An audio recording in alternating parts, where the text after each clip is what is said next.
വർഷങ്ങളുടെ കാത്തിരിപ്പിന് ശേഷം കിട്ടിയ മകളെ കണ്ട് കൊതി തീരും മുമ്പ് കെ.എസ്. ചിത്രയ്ക്ക് പിരിയേണ്ടി വന്നു.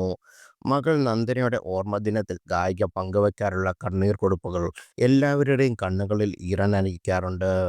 2002-ലാണ് കെ.എസ്. ചിത്രയ്ക്ക് ഭർത്താവ് വിജയ് ശങ്കറിനും മകൾ പിറന്നത്.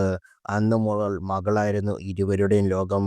എന്നാൽ ഒരുപാട് നാൾ ആ സന്തോഷം നീണ്ടുനിന്നില്ല. 2011 ദുബായിലെ വില്ലയിൽ നീന്തക്കുളത്തിൽ വീണ് 9 വയസ്സുകാരി നന്ദന മരിച്ചു. പിന്നീട് ഏറ്റവും പ്രിയപ്പെട്ട സംഗീതം അടക്കം ഉപേക്ഷിച്ച് ചിത്ര വീടിനുള്ളിൽ തന്നെ ഒതുങ്ങിക്കൂടി.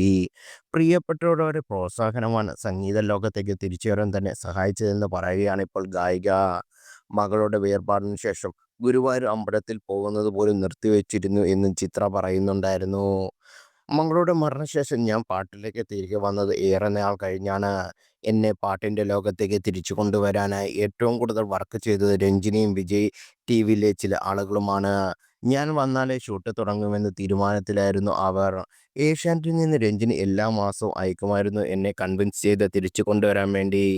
അപ്പോഴൊന്നും ഞാൻ അതിന് തയ്യാറായില്ല. ആ സമയത്ത് ലതാജിയുടെ പേരിൽ ഒരു അവാർഡ് എന്നെ സെലക്ട് ചെയ്തു. ഹൈദരാബാദിലായിരുന്നു ചടങ്ങ്. ഞാൻ തന്നെ പോയി വാങ്ങണമായിരുന്നു. അന്ന് ഞാൻ പുറത്തു പോകാനുള്ള മാനസികാവസ്ഥയിൽ ആയിരുന്നില്ല. ചടങ്ങിന് പോയില്ലെങ്കിലും പാട്ടൊന്നും പാടിയിരുന്നില്ല. പിന്നീട് കുറേ നാളിന് ശേഷം ഇളയരാജ സാറിൻ്റെ കോൺസൾട്ടേറ്റ് ഭാഗമായിട്ടാണ് ഞാൻ വീണ്ടും പാടിത്തുടങ്ങിയത്. എനിക്ക് കൗൺസിലിംഗ് തരാൻ ഒരുപാട് പേർ വന്നു.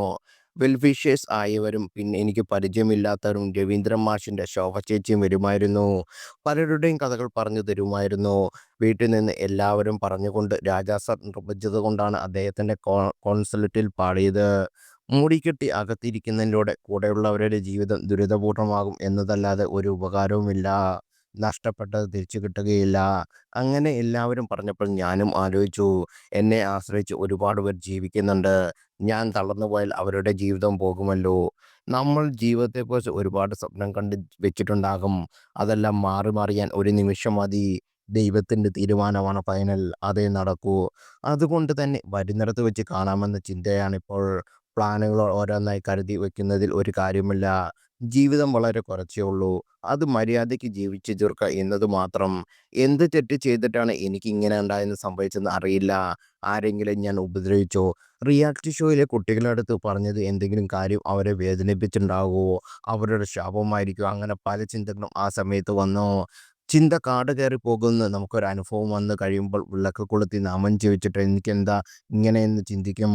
പക്ഷെ ഞാൻ മനസ്സിലാക്കി, നമുക്കായി എഴുതി വച്ചിട്ടുള്ള നടക്കുമെന്ത്. ഏത് ഭഗവാനെ വിളിച്ചാലും പരീക്ഷണങ്ങൾ ഉണ്ടാകും. അതിനെ മറികടക്കാനുള്ള ശക്തിയാണ് ദൈവം തരുന്നത്.